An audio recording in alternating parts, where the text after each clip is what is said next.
Hello बच्चों, कैसे हैं आप सभी। आशा करती हूँ आप सभी अच्छे होंगे। मैं पिंकी आप सभी का स्वागत करती हूँ आपके अपने यूट्यूब चैनल पिंकेस क्लासेस में। आज के इस लेक्चर में हम लोग क्लास 12th के हिंदी के मॉडल पेपर को देखने वाले हैं, जिसमें से 90% चांस है कि इसमें से क्वेश्चंस बनेंगे। तो शुरू करते हैं हम अपने इस लेक्चर को। इसमें सबसे पहले अगर आप लोग देखेंगे तो इसमें बहुविकल्पीय प्रश्न दिया हुआ है। तो शुरू करते हैं हम अपने इस लेक्चर को। इसमें सबसे फर्स्ट क्वेश्चन दिया हुआ है, भाषा योग वासिष्ठ के लेखक हैं। तो इसका ऑप्शन नंबर ग सही होगा, राम प्रसाद निरंजनी। नेक्स्ट क्वेश्चन है, संयोगिता स्वयंवर नाटक के लेखक हैं। तो इसका ऑप्शन नंबर भी ग सही होगा, श्रीनिवास दास। नेक्स्ट क्वेश्चन है, सरदार पूर्ण सिंह किस युग के लेखक हैं। तो इसका ऑप्शन नंबर ख सही होगा, द्विवेदी युग के लेखक हैं। नेक्स्ट क्वेश्चन है, आचरण की सभ्यता निबंध के लेखक हैं। तो इसका ऑप्शन नंबर ग सही हो जाएगा, अध्यापक पूर्ण सिंह। नेक्स्ट क्वेश्चन है, श्रद्धा भक्ति निबंध के लेखक हैं। तो इसका ऑप्शन नंबर ग सही हो जाएगा, रामचंद्र शुक्ल। नेक्स्ट क्वेश्चन है, हिंदी का प्रथम कवि माना जाता है। तो ये है सरहपा। ठीक है। नेक्स्ट क्वेश्चन है, निम्नलिखित में से छायावाद कवि हैं। नेक्स्ट क्वेश्चन है, मैथिली शरण गुप्त की काव्य कृति है। तो ये है त्रिपथगा। ठीक है। नेक्स्ट क्वेश्चन है, हरिऔध जी की कृति नहीं है। तो इसका ऑप्शन नंबर घ सही हो जाएगा, चित्राधार।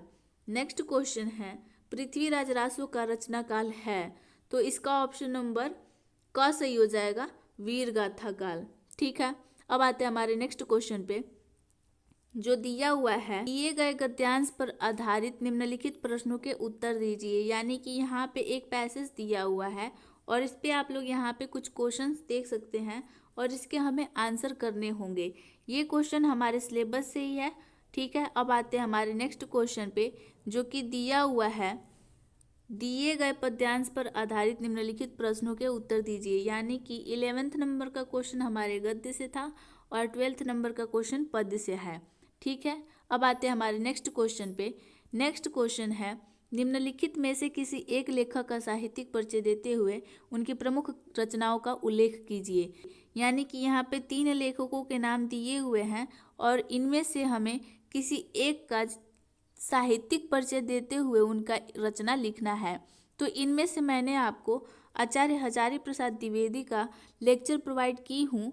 अगर आपने उस लेक्चर को अभी तक नहीं देखा है तो लिंक आपको डिस्क्रिप्शन में मिल जाएगा, आप देख सकते हैं जाके। ठीक है। अब आते हैं हमारे नेक्स्ट क्वेश्चन पे, जो है, निम्नलिखित में से किसी एक कवि का साहित्यिक परिचय देते हुए उनकी प्रमुख कृतियों का उल्लेख कीजिए। यानी कि यहाँ पे भी 3 कवियों के नाम दिए हुए हैं और इनमें से किसी एक पे ही हमें लिखना होगा इनका साहित्यिक परिचय और कृतियाँ। तो इनमें से हम तीनों कवियों के लेक्चर प्रोवाइड की हूँ। अगर आपने उस लेक्चर को अभी तक नहीं देखा है तो लिंक डिस्क्रिप्शन में मिल जाएगा, प्लीज़ जाके देख लीजिएगा। अब आते हैं हमारे नेक्स्ट क्वेश्चन पे। नेक्स्ट क्वेश्चन 15th नंबर है, ध्रुव यात्रा अथवा बहादुर कहानी के उद्देश्य पर प्रकाश डालिए। ये क्वेश्चन भी मैं आपको कराई हुई हूँ और लिंक आपको डिस्क्रिप्शन में मिल जाएगा, आप लोग जाके देख सकते हैं। नेक्स्ट क्वेश्चन है, स्वपठित खंड काव्य के आधार पर किसी एक खंड के प्रश्न का उत्तर दीजिए। ठीक है। ये जो क्वेश्चन है ये हर जिलों के लिए अलग अलग होता है, तो आप लोग देख लीजिएगा कि आपके ज़िले में कौन सा लगता है। हमारे यहाँ रश्मि रथी लगता है। ठीक है। और मैंने रश्मि रथी पे लेक्चर प्रोवाइड की हूँ, अगर आपने अभी तक नहीं देखा तो प्लीज़ जाके देख लीजिएगा। अब आते हैं हमारे नेक्स्ट क्वेश्चन पे, जो कि है, दिए गए गद्यांश में से किसी एक का ससंदर्भ हिंदी में अनुवाद कीजिए। यानी कि ये क्वेश्चन संस्कृत से है और इसका संदर्भ सहित हिंदी में अनुवाद करना है। अब आते हैं हमारे नेक्स्ट क्वेश्चन पे, दिए गए श्लोकों में से किसी एक का ससंदर्भ हिंदी में अनुवाद कीजिए। ठीक है। यानी कि इसे भी हमें हिंदी में अनुवाद करना है, ये भी हमारे संस्कृत से ही है। अब आते हैं नेक्स्ट क्वेश्चन पे, निम्नलिखित मुहावरों और लोकोक्तियों में से किसी एक का अर्थ लिखकर वाक्य में प्रयोग कीजिए। यानी कि यहाँ पे 4 लोकोक्तियाँ और मुहावरा दिया हुआ है, इनमें से किसी एक का हमें अर्थ बताना है और उस पर एक वाक्य भी लिखना है। अब आते हैं हमारे नेक्स्ट क्वेश्चन पे, जो कि है निम्नलिखित गद्यांश को ध्यानपूर्वक पढ़कर पूछे गए प्रश्नों के उत्तर दीजिए। यानी कि ये क्वेश्चन भी 11th नंबर क्वेश्चन के जैसा है। ठीक है, नेक्स्ट क्वेश्चन है निम्नलिखित पद्यांश को ध्यानपूर्वक पढ़कर पूछे गए प्रश्नों के उत्तर दीजिए। ये क्वेश्चन हमारे 12th नंबर क्वेश्चन के जैसे है। ठीक है, अब आते हैं हमारे नेक्स्ट क्वेश्चन पे। नेक्स्ट क्वेश्चन है निम्नलिखित शब्द युग्मों का सही अर्थ चयन करके लिखिए, जिसमें से आप लोग देख सकते हैं फर्स्ट जो दिया हुआ है वसन और व्यसन। ठीक है, तो इसका ऑप्शन नंबर ख सही हो जाएगा, वस्त्र और आदत। नेक्स्ट है बात और वात, जिसमें से ख सही हो जाएगा, बातचीत और वायु। ठीक है, नेक्स्ट क्वेश्चन हम पे आते हैं निम्नलिखित शब्दों में से किसी एक शब्द के दो अर्थ लिखिए। ठीक है, नेक्स्ट क्वेश्चन है निम्नलिखित वाक्यांशों के लिए एक शब्द का चयन करके लिखिए, जिसमें पहला है बहुत तेज बुद्धि वाला यानी कि चतुर, पीने की इच्छा रखने वाला यानी कि प्यासा।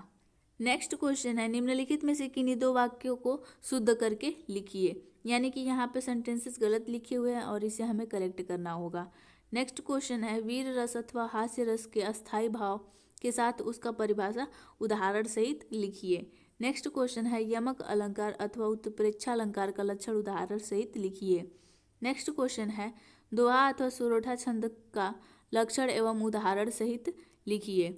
नेक्स्ट क्वेश्चन है अपना कोई व्यवसाय अथवा कुटीर उद्योग प्रारंभ करने हेतु किसी बैंक के प्रबंधक को ऋण प्रदान करने हेतु पत्र लिखिए, यानी कि ये पत्र लेखन है।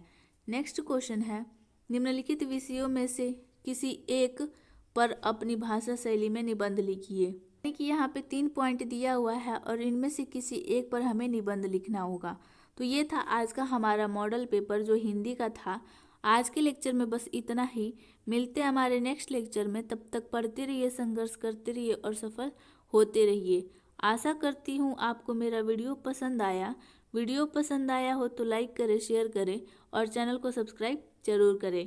Thank you.